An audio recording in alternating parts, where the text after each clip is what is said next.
Thank you for coming so quickly. Two people watching.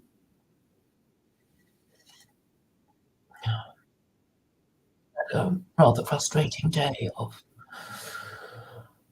dealing with people talking nonsense. The most irritating is this Jehovah's Witness who is arguing between um, this Jehovah's Witness who is moderating, apparently, this discussion between Trinitarians and Unitarians. I know it's supposed to be good news, and in a way, I'm glad that there's more theological discussion on Twitter and social media in general, but it just seems so nonsensical, and I think they're doing it because they think talking about these things makes them godly or something. And and the latest is from Aarvoll, whom I actually did speak to about 2 years ago, I think in 2022. We did have a discussion, and we never had another one. And I actually thought it was all right, but he didn't think it was all right. And Aarvoll also recently had a discussion with Adam Green, and I just get this sense that he doesn't really want to talk about things properly. He gets lost in his words, and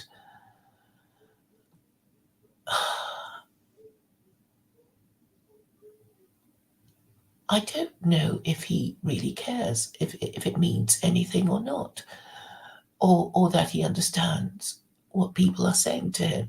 You know, what Adam Green is saying to him, what I'm saying to him. He seems to be in a world of his own. And I get the feeling that he's not really engaging with people in a meaningful way. I mean, he might go through the motions of engaging with someone, but he's not really taking on board what they're saying. I like to think that I do. Uh, I like to think I anticipate what people are saying to me before they say it.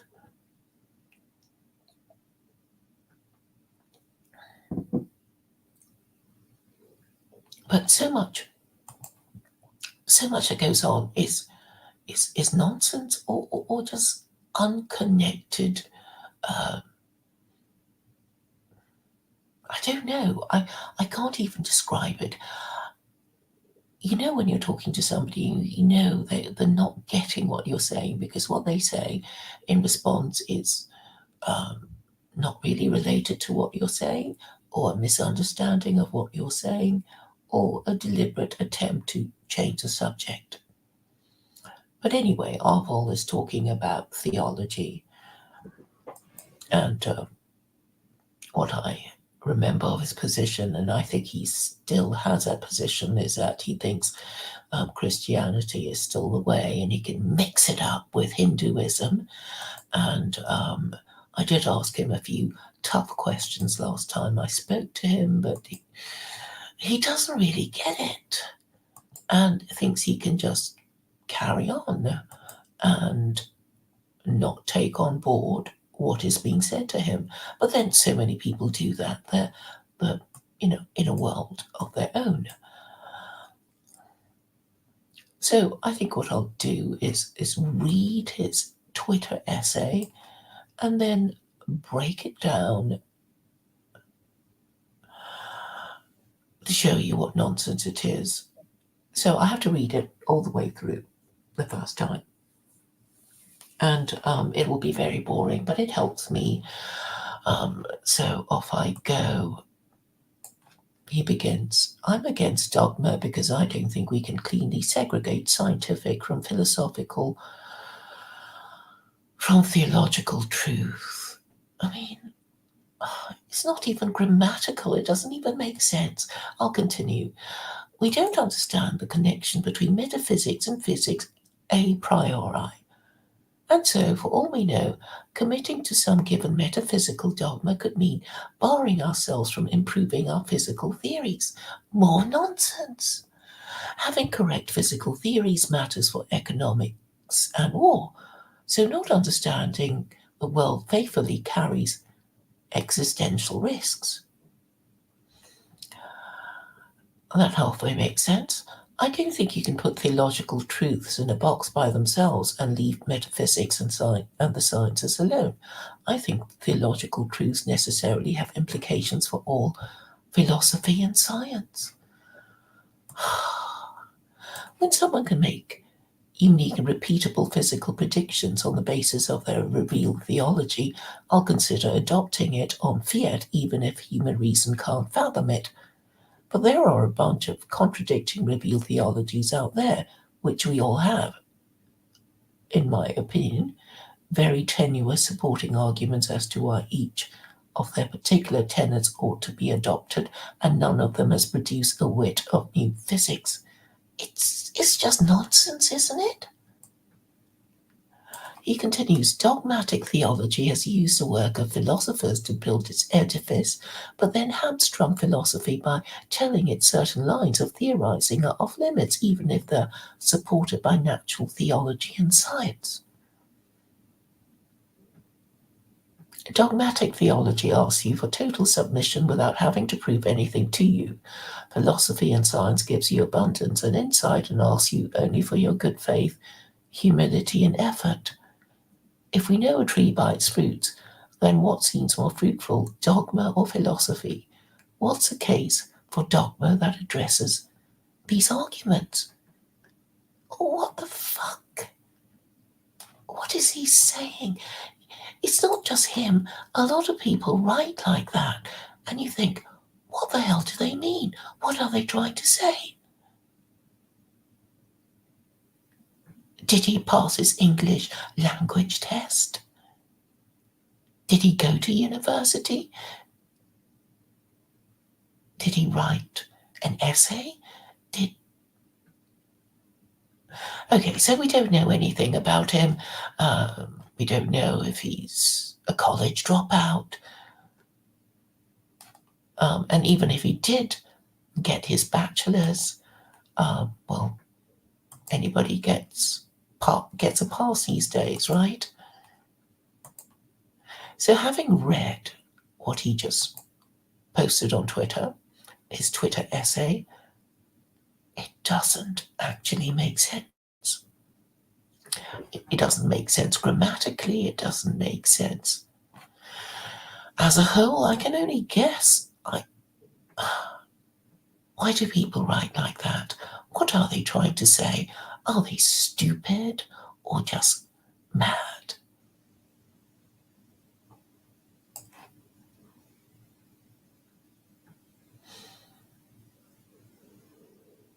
Okay, I'll start on this first sentence again. He says, I'm against dogma because I don't think we can cleanly segregate scientific from philosophical from theological truth. What is dogma? He doesn't explain.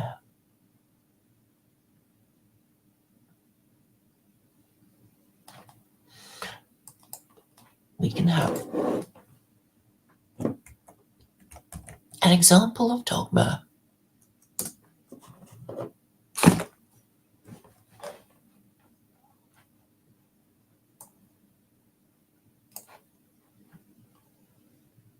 Dogma, definition and meaning.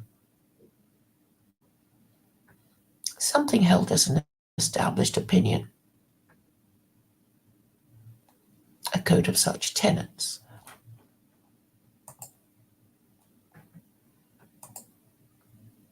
A point of view or tenet put forth as authoritative without adequate grounds. A doctrine or body of doctrines concerning faith or morals formally stated and authoritatively proclaimed by a church. Now, obviously, I was thinking of the Trinity.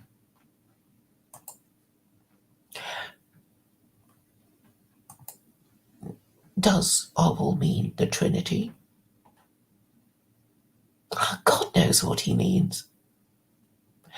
So, is there a difference between dogma and principle? Maybe I should just write, just post questions like, what do you mean by this sentence? What are you trying to say? And then I thought it'd be easier for me to just read it out and for the nonsense that it is. So I'm for principle. I'm against dogma. And I'm saying science and philosophy are two different branches of learning. And as for theological truth, there is no such thing as theological truth. There are theological arguments. What is theology? Theology is the study of God. And every religion has a different God. What about the Abrahamic religions? There's only one Abrahamic God, but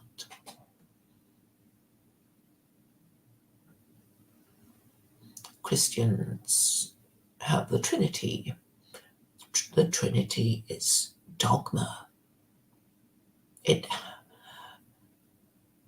If you want to be Christian, you have to believe in the Trinity, or else you will find yourself straying into heresy. And in the olden days, when Christians took their dogma seriously, it could end in being burnt at the stake. So we're not really sure what Aarvoll actually means. But you have a number of replies that show people kind of think they know what he means, and then they type a lot of nonsense, and they don't really get any further. So on the one hand, I'm really quite annoyed at myself for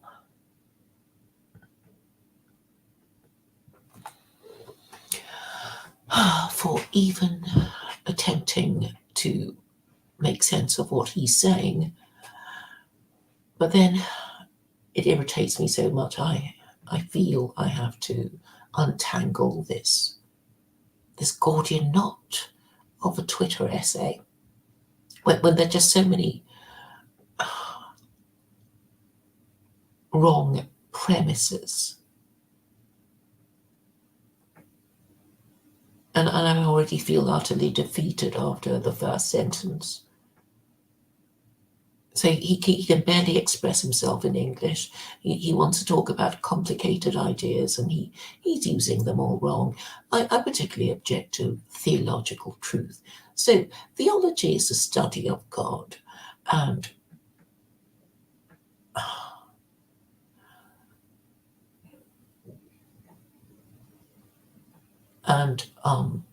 it makes me think of God as a being on a what do they do? With a dead body, they dissect it. It's an anatomy class for doctors. So there's his corpse, and they're dissected. Here's the liver, here's the lung. Have a look at the intestines, and there's the heart. Let's weigh it, and that kind of thing. So really, theology is probably not a very respectful way of looking at God, but you do need to know what a religion consists of. So you have to think, you have to consider all these different religions, and you have to have a methodology by which you say,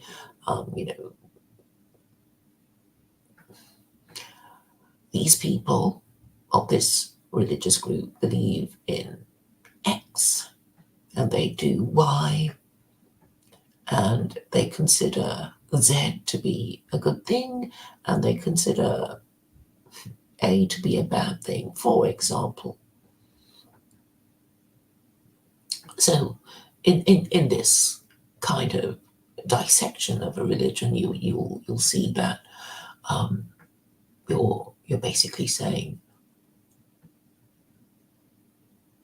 that every religion has scripture, a deity, values, a narrative, and principles.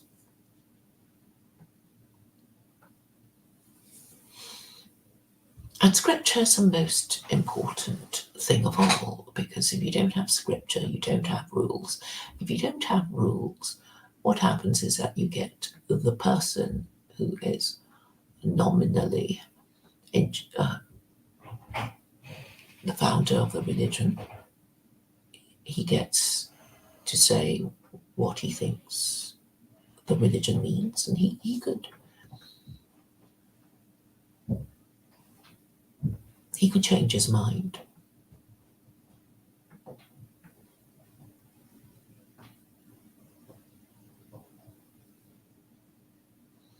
He could be inconsistent, and therefore religions with scripture do better than religions without scripture, particularly the ones with divine scripture, believed to come from the deity that the group is supposed to be worshipping.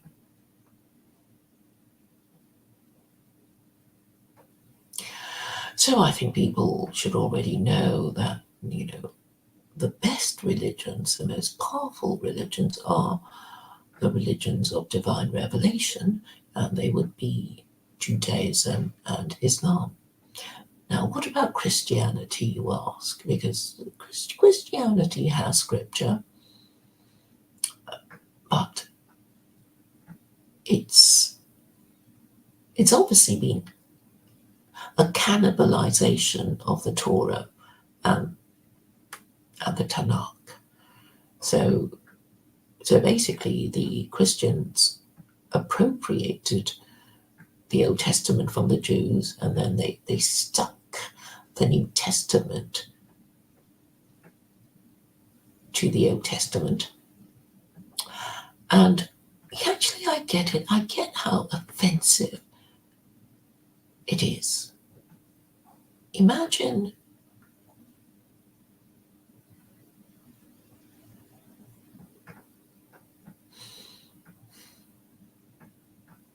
here's a good example. There's somebody you're quite fond of, and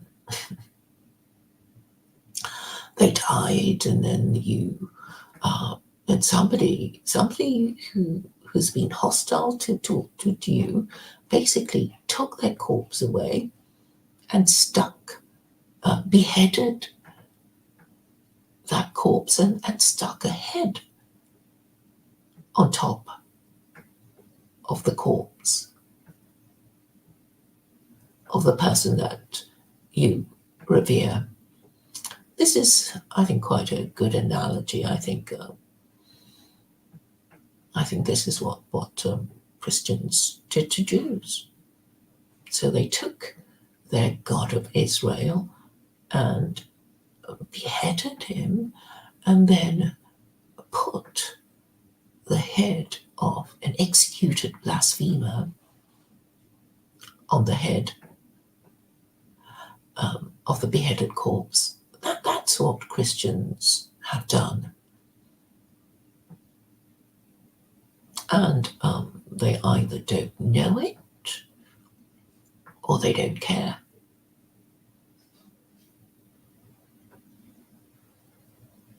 So I'm just saying, well, if God exists, he'll be plenty mad with these Christians who do these terrible things, these blasphemous things, to the conception of God that ought to be conceived of as immaterial and in no way like anything we have ever seen. Certainly not a man, certainly not an executed blasphemer. But Christians don't get it. they actually have no sense of the sacred. On the one hand, they know they're not supposed to practice idolatry, but on the other hand, they don't even know what it means, and nobody dares to tell them what it is and what they've been doing. No one apart from me, really.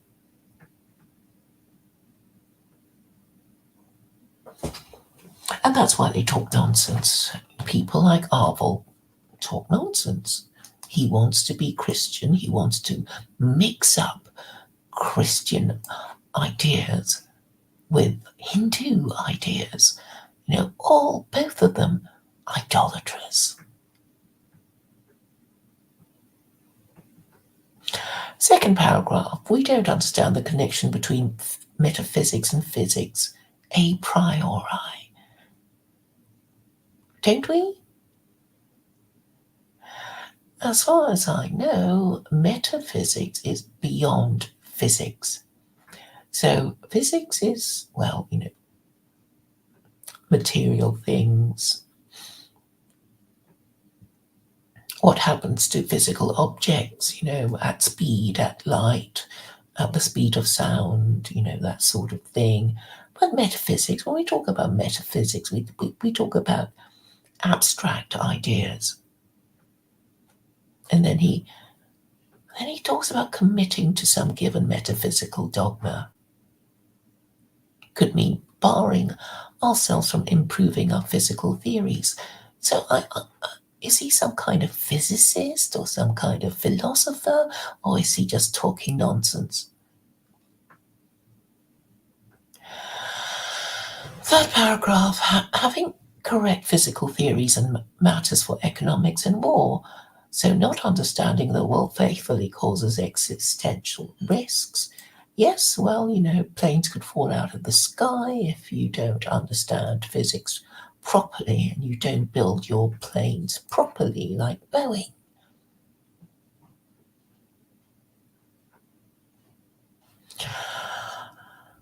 Next paragraph. I don't think you can put theological truths in a box by themselves and leave metaphysics and the sciences alone.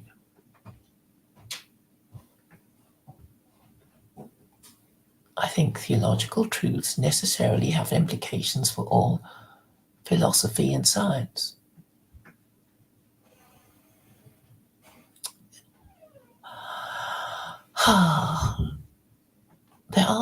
There's no such thing as a theological truth because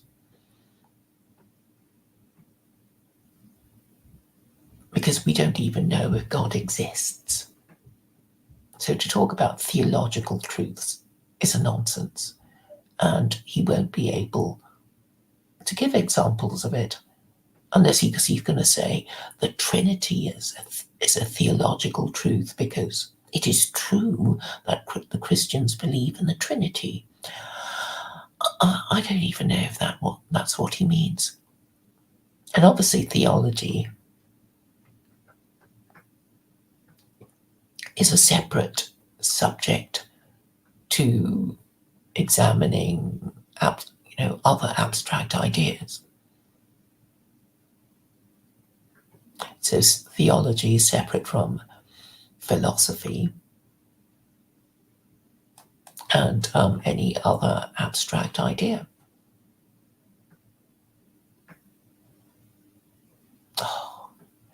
I don't even know why I'm doing this. It is just so depressingly stupid. I think theological truths necessarily have implications for all philosophy and science. Why?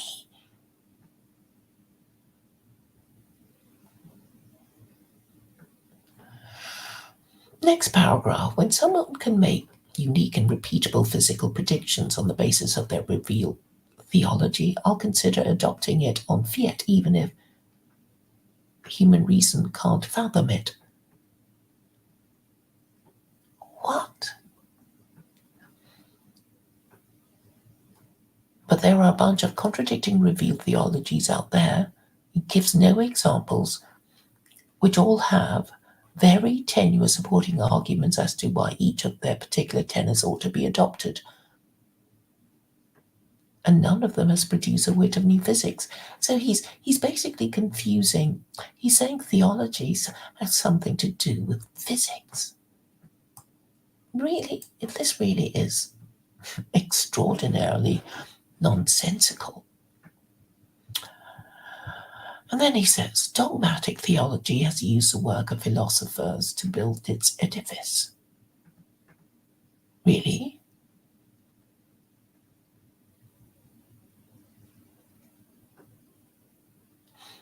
What is dogmatic theology the Trinity? Has it used the work of philosophers to build its edifice?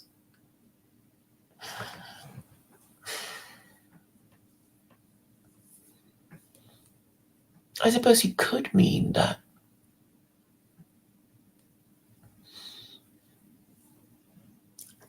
philosophy has been used to justify the Trinity. Or people calling themselves philosophers like Thomas Aquinas and people like that. But then hamstrung philosophy by telling it certain lines of theorizing are off limits, even if they're supported by natural theology and science. You know, if you were writing an essay, it would get a fail. I mean,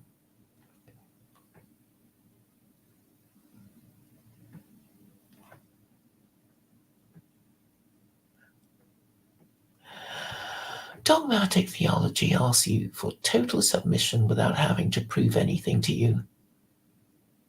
I think he must mean the Trinity.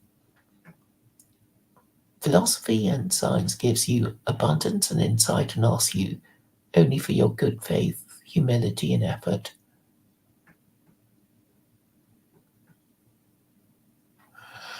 If we know a tree by its fruits, then what seems more fruitful?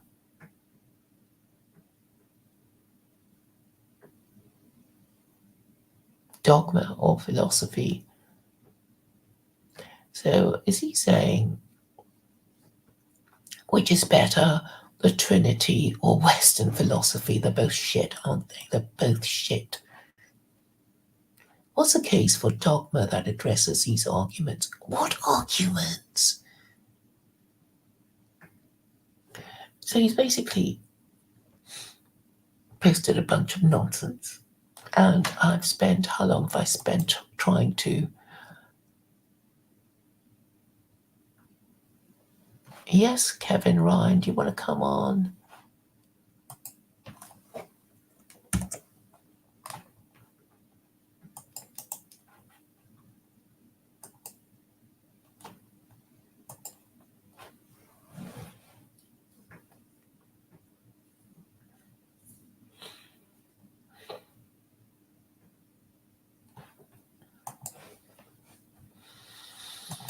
So, why do people post nonsense?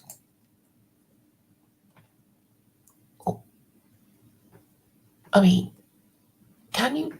So what he should be doing is sum up the so-called Twitter essay in 200, well, preferably 150 characters.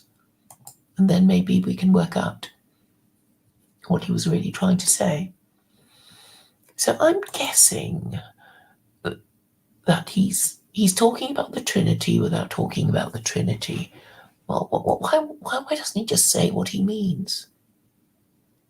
Because he's stupid, he's trying to not talk about the Trinity, he's trying to pretend not to talk about the Trinity, he's trying to sound clever, or what's he trying to do?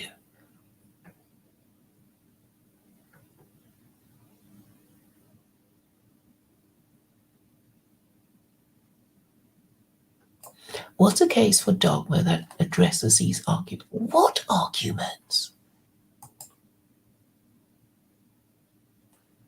Okay, that's it then. I'll spend 30 minutes reading the nonsense of Aarvoll that I bet nobody else has bothered to read.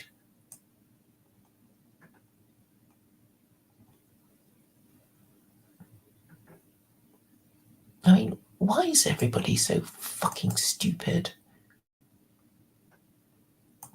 Why?